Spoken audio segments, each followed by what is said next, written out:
안녕하세요. 노원문화원 시창작교실 지도강사 나호열입니다. 오늘 여러분과 함께 이야기할 내용은 시창작에 필요한 조건에 대해서 말씀드리도록 하겠습니다.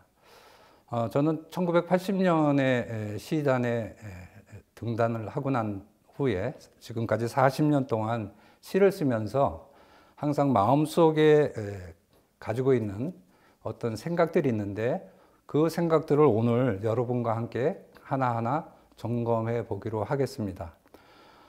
시창작에 필요한 전제 조건이라고 말씀드렸지만 전제 조건이라기보다는 시를 쓰는 데 있어서 항상 일상적으로 생각하고 다듬어야 할 그런 조건이라고 생각하시면 되겠습니다. 많은 사람들이 시를 어렵게 생각하고 또 때로는 시가 너무 쉬운 그런 장르가 아닌가 그렇게 생각을 합니다. 왜냐하면 시는 이제 짧은 글이기 때문에 누구나 시를 쓸 수 있다 이렇게 생각을 하지만 실제로 좋은 시를 쓰는데 필요한 여러 가지 훈련 과정이 항상 함께 하지 않으면 결코 좋은 시를 쓸 수가 없습니다. 그래서 오늘 여러분과 함께 이야기할 내용은 대충 6가지 정도로 요약을 할 수 있겠습니다. 첫 번째 드릴 수 있는 말씀은 일단 시를 쓰기 위해서는 많은 체험이 있어야 된다 이런 말씀을 드리겠습니다. 한 개인이 체험할 수 있는 양은 한정되어 있기 때문에 우리는 간접 체험이 필요합니다.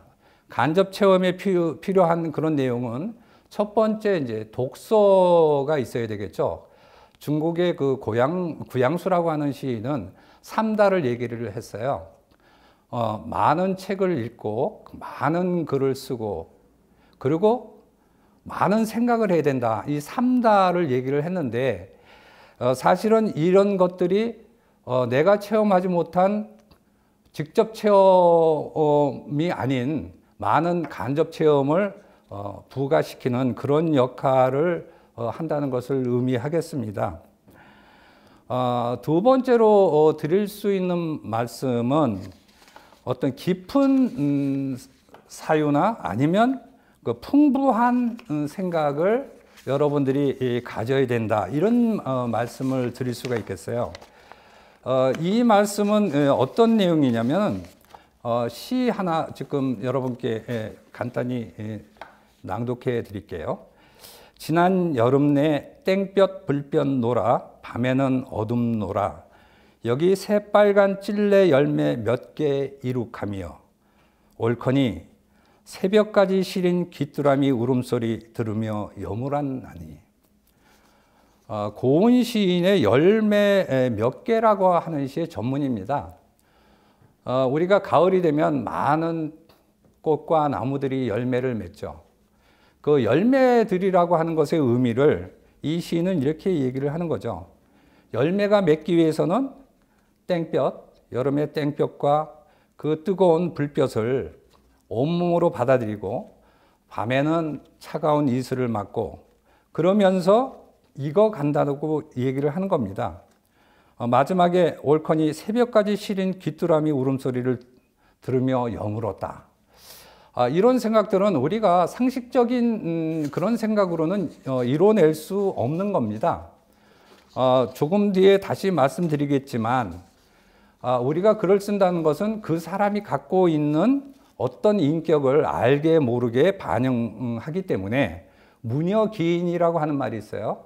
그 글은 그 사람의 인격을 드러내는 것이다.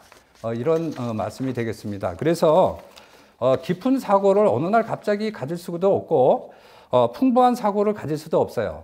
앞서 말씀드린 대로 우리는 간접 체험을 통해서 자기가 경험하지 못한 부분을 체험으로써 우리가 깊은 생각을 가질 수 있겠다. 그런 말씀을 드리는 겁니다. 세 번째는 지속적인 습작을 해야 된다. 우리가 매일 밥을 먹으면서 숟가락 질이나 젓가락질 하면서 어떻게 하는 거지 그걸 생각하지 않습니다. 우리가 어려서 한번 젓가락질이나 숟가락을 들고 밥을 먹는 것을 배우게 되면 평생 동안 우리는 매번 밥 먹을 때마다 그 고민을 하지 않습니다. 그와 마찬가지로 끊임없이 어떤 시쓰기를 생활화하게 되면 무의식적으로 의식하지 않아도 어떤 생각들을 글로 옮겨야 되겠다고 하는 그런 습관이 배어든다고 하는 것이죠. 이거 굉장히 중요합니다. 우리는 바쁘고 우리 현대 사회에서의 생활은 굉장히 쫓기듯이 하루를 보내는 그런 삶이기 때문에 사실은 글을 쓸 시간을 우리가 따로 마련할 수는 없어요. 그래서 항상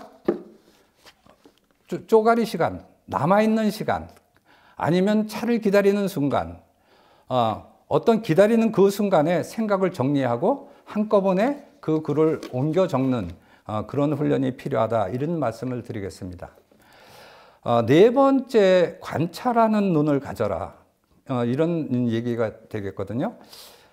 과학자의 눈을 가져라, 이런 말씀입니다. 아까 그 고은 시인의 열매라고 하는 시를 말씀드렸지만, 우리는 일상적인 생활 속에서 우리는 그냥 어떤 사건이나 어떤 현상의 내면을 보는 게 아니라 이 겉만 보고 판단을 하게 되는 거죠. 자, 시 한 편 한번 또 낭독해 드릴게요. 땅에 떨어지는 아무렇지도 않은 물방울, 사진으로 잡으면 얼마나 황홀한가. 마음으로 잡으면 순간 튀어올라 왕관을 만들기도 하고 꽃밭에 물 한 개로 흩어져 꽃 호흡기에 목마름이 되기도 한다. 땅에 닿는 순간 내려온 것은 황홀하다. 익은 사과는 낙하하여 무화경으로 한번 튀었다가 천천히 굴러 편하게 눕는다. 황동규 시인의 풍장 연작시 17번째 시가 되겠습니다. 자, 우리는 비가 내리면 비가 땅에 떨어지면서 이제 물방울로 이제 맺혔다가 이제 순간에 떨어지게 되죠. 이 과학자의 눈이라고 하는 것은 우리가 카메라를 촬영하는데 물방울이 그 지면에 떨어지는 그 순간을 포착하는 그런 기술을 우리는 갖고 있어요. 근데 시인은 그 물방울이 어떤 표면에 떨어지면서 일으키는 그 모양을 이렇게 얘기하죠. 왕관을 만들기도 하고 꽃밭에 물 한 개로 흩어져 꽃 호흡기에 목마름이 되기도 한다. 물 없이 살 수 있는 생명은 없거든요. 자, 이 물방울 하나를 가지고 세밀한 관찰을 한 거죠. 과학자의 눈으로 본 거죠. 우리가 상식으로는 알아낼 수 없는 거예요. 근데 마지막 면에 이렇게 얘기합니다. 땅에 닿는 순간 내려온 것은 황홀하다. 익은 사과는 낙하하여 무화경으로 한번 튀었다가 천천히 굴러 편하게 눕는다. 이것은 물방울이 지면에 떨어지는 그 순간을 포착하면서 우리 모든 생명은 한 번은 어디로 돌아갑니까? 땅으로 돌아갑니다. 죽지 않는 사람은 없죠. 그러나 그 죽는다는 것의 의미가 뭐냐? 무화경으로 한번 튀었다가 천천히 굴러 편하게 눕는다라고 하는 삶의 생사의 어떤 그 과정을 얘기한 시다. 이런 시를 쓰기 위해서는 우리가 현미경의 눈으로 또는 때로는 망원경의 눈으로 이 세상이 돌아가는 여러 현상들을 살펴볼 필요가 있다. 이런 말씀이 되겠습니다. 다섯 번째 여러분께 드릴 수 있는 마음은 따뜻한 가슴으로 사물을 봐야 된다. 이런 얘기가 되겠어요. 따뜻한 가슴이라고 하는 것은 뭐냐면 우리가 맹자의 측은지심을 얘기할 수 있죠. 모든 사람은 애타게 모든 사물을 따뜻한 마음으로 바라보는 그런 마음을 가지고 있다. 측은지심. 사실 시를 쓰는데 필요한 가장 핵심적인 요소는 이런 측은지심을 갖는 거라고 얘기할 수 있어요. 자, 나이덕 시인의 어린 것이라고 하는 시를 한번 읽어보겠습니다. 어디서 나왔을까? 깊은 산길, 갓 태어난 듯한 다람쥐 새끼 물끄러미 나를 바라보고 있다. 그 맑은 눈빛에서 나는 아무것도 고집할 수가 없다. 세상의 모든 어린 것들은 내 앞에서 눈부신 꼬리를 쳐들고 나를 어미라 부른다. 괜히 가슴이 저릿저릿한 게 핑그르르 굳었던 젖이 돈다.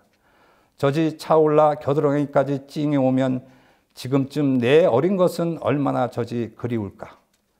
울면서 젖을 짜버리던 생각이 문득 난다. 도망갈 생각조차 하지 않는 남만한 그 눈동자. 너를 떠나서는 아무 데도 갈 수 없다고 나는 오르던 산을 내려오고 만다. 물 웅덩이에는 무사한 송사리떼. 이 시는 이제 우리가 지금 남녀 사회 진출이, 여성들의 사회 진출이 이제 활발해지고, 그런 상황에서 어떤 여성이 아침에 이제 출근을 이제 하면서 젖먹이 아이를 떼놓고 산길을 걸어가다 보니까 어떤 다람쥐 새끼의 그 눈빛을 보게 되는 거죠. 어미의 마음, 이 모성이라고 하는 것은 뭐냐면 무한히 내려주고 자신의 모든 것을 다 줘도 결코 가난해지지 않는 그런 마음이 아니겠어요? 이런 다람쥐의 눈빛을 보고 자식에 대한 어떤 애틋한 사랑을 그릴 수 있는, 모든 사물과 모든 현상에 대해서 따뜻한 마음을 갖는 것이 우리 시인이 가져야 될 가장 중요한 덕목이라고 생각을 하는 겁니다. 여섯 번째로 한 번 쓴 시는 계속 퇴고를 해야 된다. 이런 이제 얘기가 되겠는데, 옛 글에 구불의체라고 하는 게 있어요. 글을 쓰는데, 시를 쓰는데 마땅히 피해야 할 9가지의 얘기가 있다. 그 9가지는 이제 여러분들이 쭉 읽어보시면 알겠는데요. 간단히 말씀드려서, 시인은 자신의 감정이 너무 넘쳐서도 안 되고요. 한마디로 감정이 오버되면 안 된다는 겁니다. 그리고 내 시를 읽는 사람에게 설명을 하거나 교훈을 주거나 설교를 하거나 이런 마음을 가지면 안 된다는 겁니다. 간결한, 시는 생략과 압축이 기본이 되는 그런 장르이기 때문에 될 수 있으면 쓸데없는 말을 줄이는 것. 더 중요한 것은 내가 이만큼 알고 있다라고 하는 박학다식함을 드러내는 글은 결코 좋은 글이 될 수가 없습니다. 자, 마지막으로 여러분께 드릴 수 있는 말씀은, 모든 시상은 자연에서 나온다. 이런 말씀을 드릴 수 있겠어요. 그 자연이라고 하는 글자를 잘 보면은 스스로 자자에 그러할 연자입니다. 인간의 힘으로 어쩔 수 없는 봄, 여름, 가을, 겨울을 우리는 느낄 수는 있지만 봄, 여름, 가을, 겨울을 우리가 만들 수는 없습니다. 봄이 되면 꽃이 피고 여름에는 열매가 익어가면서 가을 되면은 우리가 수확의 그런 계절을 맞이하고 겨울이 되면 이제 낙엽이 떨어지고 앙상한 나뭇가지만 남게 되는 거죠. 그 모든 생명의 순환이라고 하는 것이 우리 인간의 힘으로 어쩔 수 없는 불가항력이라고 하는 사실을 우리는 깊이 깨닫고, 그 자연이 인간이 마음대로 할 수 있는 그런 대상이 아니라 우리 인간 또한 자연의 일부분이라고 하는 자연의 섭리를 깊이 깨달을 때 우리는 보다 깊은 시심을 가질 수 있다. 이렇게 말씀드릴 수 있겠습니다. 간략하게 6가지, 7가지에 대한 시에 대한 말씀을 여러분께 드렸는데요. 요점을 여러분께 다시 한번 살펴보게 되면, 일단 글을 쓰려고 하면 다양한 체험이 같이 수반되어야 된다고 하는 것을 말씀드릴게요. 아까 말씀드린 대로 많은 독서가 필요하고요. 여행도 필요하고요. 또 어느 집이나 있는 우리가 스마트폰을 통해서 사진을 찍거나 이런 다양한 체험들이 여러분들이 시를 쓰는 굉장히 많은 자료가 된다고 하는 것을 꼭 기억해 주시기 바랍니다. 두 번째, 자신의 시적 발언을 구체화하라, 이런 말씀을 드리는데요. 시는 상식으로부터 탈피하는 겁니다. 우리는 상식이 없으면 세상을 살 수가 없거든요. 그러나 상식으로 바라본 세상과 상식 밖의 세상이 있습니다. 그건 우리는 신미안이라고 얘기를 하는데, 새로운 눈으로 세상을 바라보겠다라고 하면은 우리는 더 많은 삶의 의미를 시로 구현해낼 수 있다. 이런 말씀을 드릴 수가 있겠습니다. 마지막으로 세 번째, 그 풍부한 어휘력을 배양해야 된다. 이런 말씀을 드리는데요. 우리가 쓰는 언어는 사전적 의미와 또 다른 의미를 갖고 있어요. 사전적 의미라고 하는 것은 우리가 단어의 정의를 알기 때문에 이것은 사과이다 이렇게 얘기를 하는 거죠. 사과의 정의가 있어요. 사전 찾아보면 사과는 과일의 일종이다 이렇게 나오겠죠. 그러나 우리가 시에서 쓰는 사과는 얼마든지 다른 용어로 바꿀 수가 있어요. 붉은 태양, 내 가슴 속에서 뛰노는 심장, 밤하늘에 빛나는 별빛, 달빛, 등불 이런 것으로도 이 사과를 차용해서 쓸 수 있는 겁니다. 그래서 우리가 언어를 배양한다는 것은 아까 처음에 말씀드린 대로 독서를 통해서 많은 어휘를 갖게 되면 내가 10개의 단어를 갖고 있으면 10개 가지고 표현할 수밖에 없잖아요. 근데 내가 1000개의 단어를 알고 있으면 더 세밀하고 풍부하게 내 생각을 전달할 수 있는 겁니다. 이 세 가지를 항상 우리가 밥 먹듯이 일상적으로 체화를 하게 되면 우리는 시를 쓰는데 보다 즐겁고 기쁘게 한 편의 시를 쓸 수 있는 그런 지름길이 될 수 있다. 이런 말씀을 드리겠습니다. 짧은 시간 동안 시창작에 필요한 여러 가지 조건들을 함께 이야기해 봤습니다. 감사합니다.